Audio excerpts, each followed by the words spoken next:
Ladies, usually pride is not a good thing. Usually boasting, not good at all. In fact, God over and over again is always reprimanding his people for being prideful, right? I think of Proverbs 16:18, very familiar verse. Pride goeth before a fall. So yeah, generally we need to avoid pride-filled words, except for in one particular instance, and God kind of reminded me of this the other day.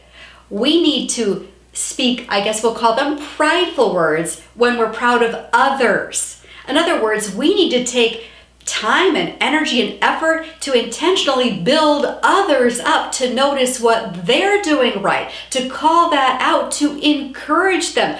Over and over and over again, God tells us people to encourage others.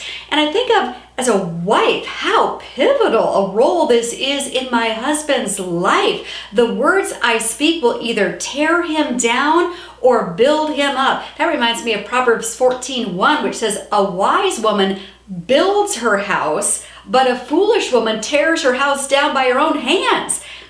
You know, how are you building your house? How are you building up your husband? Are you intentionally taking note of what he's doing right and calling that out and pointing that out and building him up and encouraging him? Because when you do that, ladies, you are building a strong marriage, a strong house. You are so encouraging your husband that he can stand up a little straighter and he feels like he can slay dragons because his woman believes in him.